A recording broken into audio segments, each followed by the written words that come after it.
টানা বৃষ্টি এবং নিকাশি ব্যবস্থার বেহাল দশার জেরে গত 15 দিন ধরে জলের নিচে পূর্ব মেদিনীপুর জেলার তমলুক শহরের জেলা স্কুল পরিদর্শকের অফিস। প্রতি বছর এরকম হয় না, আগের বছর ছিল, এই যে বছর ঘরটা করার জন্য আরো নিয়েছে। এরকম ভিজে ভিজে কদিন আছেন আপনারা? অনেক দিন, এই যে 15-16 দিন। কোনো লাভ হয়নি। দীর্ঘ 2 সপ্তাহ পার হয়ে গেলেও অফিস চত্বর এবং ঘরের ভেতরে থেকে জল নামানোর কোনো কার্যকর ব্যবস্থা নেওয়া হয়নি বলে অভিযোগ। ফলে হাঁটু জলের মধ্যে চেয়ার পেতে অত্যন্ত ঝুঁকিপূর্ণভাবে কাজ করতে বাধ্য হচ্ছেন অফিসের কর্মচারীরা। দীর্ঘদিন ধরে জল জমে থাকায় অফিসের রেকর্ড রুমে থাকা বহু গুরুত্বপূর্ণ সরকারি নথিপত্র, পুরনো ফাইল এবং স্কুল সংক্রান্ত জরুরি কাগজপত্র সম্পূর্ণ ভিজে নষ্ট হতে বসেছে। অফিসের ভেতরের পরিস্থিতি এতটাই শোচনীয় যে কর্মচারীদের বাধ্য হয়ে জলের ওপর চেয়ার পেতে বসতে হচ্ছে।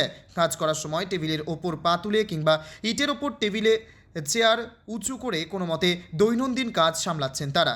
খুবই খারাপ, জল জমে আছে, হাঁটা চলার সমস্যা। আর এমনি ফাইলপত্রের অবস্থা? ফাইলপত্র তো দেখছি ভিজে গেছে। আর অবিলম্বে একটা ভালো ব্যবস্থা নিলে সবার উপকার হয়। এর আগে কি এরকম দেখেছেন? আমি তো আজকে অনেকদিন পরে এলাম, তো জল ঢুকেছে শুনেছি। বৃষ্টি তো কয়েকদিন আগে হয়েছে, সেই জল কি এখন আছে? জল নিকাশি ব্যবস্থা ঠিক মতো নেই। আপনার কোন কি নাম? নন্দীগ্রাম থেকে এসেছি। কি নাম? সৌমেন মাইতি। বহু আলমারির নিচের তাকে থাকা ফাইলপত্র ইতিমধ্যেই জলে ভিজে নষ্ট হয়ে গেছে। ড্রেন পরিষ্কার না হওয়া এবং জল নিষ্কাশনের কোনো ব্যবস্থা না থাকায় এই কৃত্রিম বন্যা পরিস্থিতির সৃষ্টি হয়েছে বলে অভিযোগ। অফিসে আসা একাধিক শিক্ষক শিক্ষিকা ক্ষোভ উগরে দিয়ে জানিয়েছেন নিজেদের প্রয়োজনে দূরদূরান্ত থেকে এসেও তারা কোনো কাজ করাতে পারছেন না। অন্যদিকে অফিসের কর্মচারীরা জানাচ্ছেন দীর্ঘ 15 দিন ধরে তারা ভুক্তভোগী। অবশ্য এটা প্রথমবার নয়, এর আগেও বহুবার এই পরিস্থিতির সৃষ্টি হয়েছে এবং ওপর মহলে জানিয়েও লাভ হয়নি। যদিও এ বিষয়ে ডিআই কোনো মন্তব্য করতে চাননি। এখন দেখার কবে এই পরিস্থিতি ঠিকঠাক হয়। ডিআই অফিসে এরকম বিল্ডিং একদম জল হয়ে অবস্থা হয়ে আছে, এটা খুব বাজে অবস্থা। আমাদের নিজেদের ঢুকতে কি কম লাগছে না।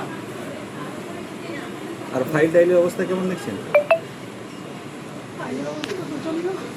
খারাপ।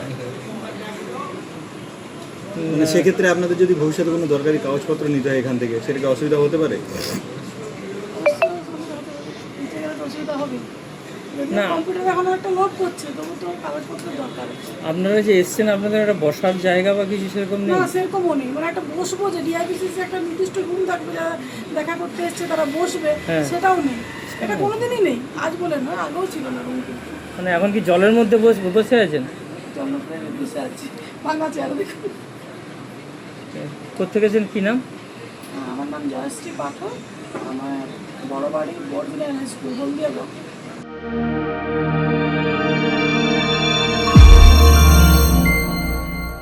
আপনারা দেখছেন জেবি লাইভ নিউজ, সব খবর সবার আগে।